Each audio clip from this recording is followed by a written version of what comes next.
What if you woke up one morning and discovered you were the exact double of a king? A crown is at stake. A kingdom is in danger. And one ordinary man must live a royal lie. Welcome to the channel. I'm PG, and you're listening to an audio adaptation of a classic adventure. This is The Prisoner of Zenda, a story of honor, deception, and a stolen crown. Chapter 1, The King's Double. I was eating breakfast in the dining room of my brother's house one sunny morning, thinking about what I would do that week when my brother's wife Rose came into the room. "Rudolph, you're 29 years old," she said. "Are you ever going to do anything useful?" "Rose," I answered, putting down my egg spoon. "Why should I do anything? I have nearly enough money to do anything I want to, and I enjoy an important position in society. My brother's Lord Burlesdon, and you are a countess. But you've done nothing except be lazy?" "It's true. I'm a member of the Rassendil family, and our family don't need to do things." This annoyed Rose because her family were rich but less important than the Rassendils. At this moment, my brother Lord Burlesdon, who we were happy to call simply Robert, came into the room. "Robert, I'm so happy you're back," cried Rose. "What's the matter, my dear?" Robert asked her. "She's angry because she thinks I don't do anything," I explained to my brother. At this point, I should explain that I had not been lazy all my life. I had studied hard and learned a lot when I was at a German school and German university. I spoke German as well as I spoke English, and I also knew how to speak French, Italian, and Spanish. I was good with a gun and a strong swordsman. I was also very good at riding a horse. "It's not just your red hair that makes you different from your brother," said Rose. "He also realizes his position in society has responsibilities. You only see opportunities in yours. To a man like me, opportunities are responsibilities," I explained. "Good, because I have some news for you," said Rose. "Sir Jacob Borrowdale tells me he'll offer you a real opportunity. He's going to be an ambassador in 6 months' time, and he says he's happy for you to work for him. I hope you'll take this job, Rudolph. My sister-in-law has a way of asking people to do things which is impossible to refuse. Moreover, I thought this job sounded quite interesting, so I said, if in 6 months' time I'm in a position to take this job, then I'll certainly say yes." "Oh, Rudolph, how good of you," said Rose. "Where will he be working?" I asked. "Sir Jacob doesn't know which country it will be, but he's sure it'll be a good embassy." "For you, I'll do it, even if it's a terrible embassy," I replied. Now I had made my promise to Rose, but there were still 6 months to go before the job would start, and I began to think about what I could do in this time. I decided that I would visit Ruritania, a small country in the middle of Europe. My family have always had an interest in that country because in 1733, Countess Amelia Rassendil married a member of the Ruritanian royal family, the Elfbergs. In fact, my brother has paintings of her and her descendants on his walls. Many of them have the same red hair and straight noses as the Elfbergs. I'm the latest one to have the appearance of the Ruritanian royal family. My decision was helped a few days later when I read in the Times newspaper that Rudolph V was to become king of Ruritania in the next 3 weeks, and that amazing celebrations were planned for this joyous occasion. I thought how fantastic it would be to see such an event and began to prepare for my journey. I do not like to tell people where I go on my travels, so I told Rose that I was going walking in the Alps. I did not want her to think I was being lazy either, so I told her I was going to write a book about social problems in the country. "You're going to write a book? That would be such a good thing to do, wouldn't it, Robert?" said Rose. "Yes, indeed. Writing a book's the best way to get into politics," agreed Robert, and he should know, as he has written many books himself. "You're right," I said to them both. However, I had no plan to really write a book, which shows how little we know about the future. Because here I am now, writing a book as I had promised to do, even if the book has nothing to do with the social problems in the Alps. But let me begin near the start of my journey to Ruritania.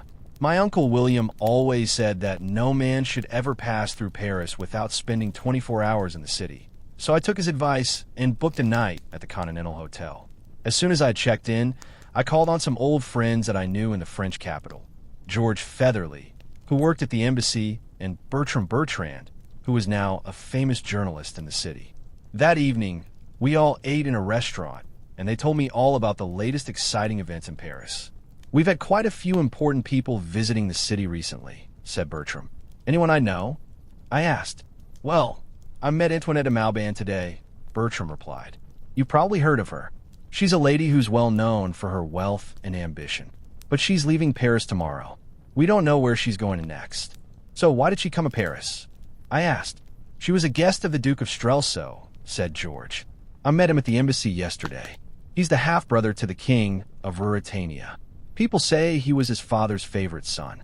He's gone back for the coronation, although I don't think he'll enjoy it very much because he probably wishes he were the king. I don't think he likes being only a duke. I hear he's a clever man, though, said Bertram. He's extremely clever, I'd say, agreed George. The next day, George came with me to the station, and I bought a ticket to my next stop, Dresden. I did not tell him that I was going to Ruritania. If I had, the news would have gone immediately to Bertram, and then it would have been in all the newspapers within days. Just as I was about to get on the train, George suddenly smiled and walked away to talk to a beautiful, tall, and fashionably dressed woman of about 30 who was standing at the ticket office with two younger women. I thought these must be her servants. You have an important person to travel with, George told me when he returned a few minutes later. That's Antoinette de Malban, and she's also going to Dresden. Paris was soon behind me. It was a long and boring journey, and I wondered if I would see Antoinette de Malban in the dining car when I ate in the train that evening, or perhaps at breakfast the next morning.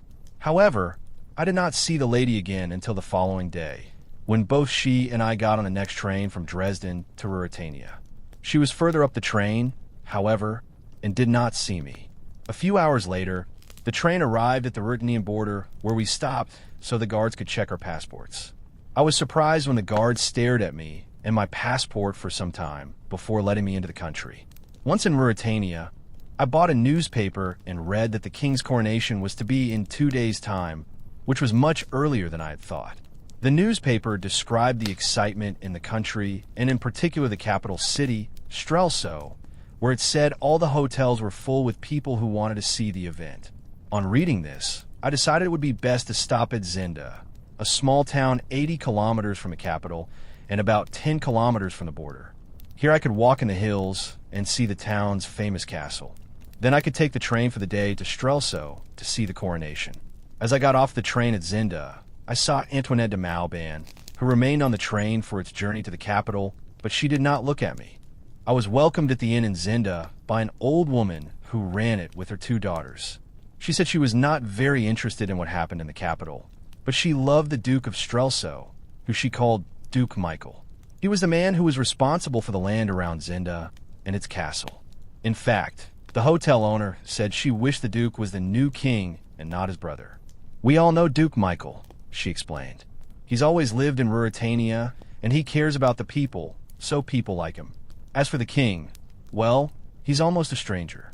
He's been abroad for most of his life, and not many people even know what he looks like. Now the king's staying in a hunting lodge in the forest, very near to Zenda. From there, he'll travel to the capital for his coronation. I was interested to hear this, and decided I would walk in the forest the next day so that I might see him. I wish he'd stay there in the forest, continued the woman. People say he only likes hunting and good food. You should let the Duke become our king. And there are many others who think the same. Well, I don't like Duke Michael, said her older daughter. They say the king has red hair, just like you. Many men have red hair like me. I laughed. How do you know the king has red hair? The old woman asked her daughter. Johann, the Duke's servant, told me, she explained. He's seen the king at the hunting lodge. But why's the king here, if it's the Duke's land? I asked. The Duke invited him, sir, explained the old lady. The Duke's in Strelso, preparing for the coronation. So, but they're good friends? I don't know if you can be good friends if you want the same thing. What do you mean? Duke Michael would like to be king too, I'm sure. Well, I said, I feel quite sorry for the Duke, but it's right that the older brother becomes king. Who's talking of the Duke? Said a deep voice from outside the door. We have a guest, Johann, called the old lady, as a man entered the room. When he saw me, he took off his hat and stepped back in surprise, as though he had seen something amazing. What's the matter, Johann? Asked the old lady. This gentleman's come to our country to see the coronation. It's the red hair, said one of the daughters. We don't often see it in our country unless you're part of the king's family, the Elfbergs. Many of them have red hair. The man continued to stare at me, but said, "Good evening, sir. I'm sorry, I didn't expect to see any new guests here." "Don't worry," I said. "It's late and time I went to bed. I wish you all a good night." "Thank you, ladies, for our conversation." I stood up to go to my room when Johann suddenly said, "Sir, have you ever seen our king?" "No, I've never seen him, but I hope to do so on Wednesday at the coronation." Johann said no more, but I felt his eyes on me as I walked up the stairs. The next morning, Johann seemed much more relaxed. When he heard that I was going to Strelso, he said I could stay at his sister's house. She was married to a wealthy trader, and she had invited him to stay with them for the coronation, but he was unable to go.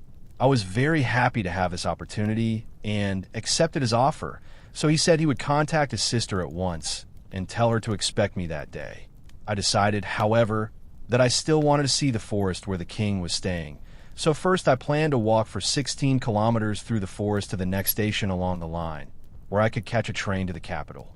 I did not tell Johann about this plan, as I did not think it would be important if I arrived at his sister's later in the day. So I sent my luggage onto the station and said goodbye to the old lady and her daughters, and set off up the hill towards the castle. After that, it was a short walk to get into the forest. Half an hour later, I reached the castle. It was very old but well built, with a moat all around it. Behind, it was a large modern mansion, which was used by the Duke of Strelso as his country home. The mansion was reached by a wide road, but the old castle could only be reached by a drawbridge between it and the mansion. I was pleased to see that the Duke had such a well-defended house, even if he were not to become king. Soon I reached the dark forest, and I walked for about an hour, pleased that the tall trees gave me cool shade. Not much sun reached the ground through the many leaves. It was a beautiful place, and after a time, I decided to rest by lying against one of the enormous trees. It was so quiet and peaceful in the forest that I soon fell into a deep sleep, forgetting all about the train I should have caught to Strelso and my luggage that would be waiting at the station. I was just dreaming about living in the castle of Zenda when a voice woke me. "Why, look at him. It's amazing. He looks just like the king." I opened my eyes slowly and found two men looking at me. Both carried guns and were dressed for hunting. One of them was short but looked very tough with light blue eyes, and he looked like a soldier. The other was younger, thin, and of medium height, and he looked like a gentleman. I later found out that my guesses were both correct. The older man walked up to me and raised his hat to me politely, so I stood up. "He's about the same height as the king, too," he said. "This really is extraordinary. What's your name, sir? Perhaps you could tell me what your names are first?" I asked them. The gentleman stepped forward with a smile and said, "Of course. This is Colonel Sapt, and my name's Fritz von Tarlenheim. We both work for the king of Ruritania." I shook their hands and told them, "I'm Rudolf Rassendil. I'm a traveler from England and was an officer in the Queen's army." "Well, we're officers for our king, so we understand each other well," said Tarlenheim. Rassendil, said Colonel Sapp quietly. "I know. Are you one of the Burlesdons?" "My brother's the new Lord Burlesdon," I explained. "So, do I really look like the king?" "You could be twins," said Fritz. "Although you look like identical twins, you do not have identical personalities or skills. You two seem very different. If you were an officer for the Queen's army, Rassendil, you must be good with his sword," laughed Sapt. "Is the king not a fighting man?" I asked. "The king likes to live well," said Fritz. "Let's say he prefers eating to action, but he's a kind man and he's our king. We'd do anything for him." "Perhaps we are alike then," I said, "because I like to have an easy life too." At this moment, a voice came from the trees behind us. "Fritz? Where are you, Fritz?" Fritz looked worried and then said quietly to me, "It's the king. He's coming here now." A young man then came out from behind a tree in the forest and stood in front of us. As I looked at him, I gave out a loud cry at the same time as he stood back in amazement to see me. Except perhaps for a centimeter or two difference in height, we looked so alike that the king of Ruritania might have been me, Rudolf Rassendil, and I might have been him, the king of Ruritania.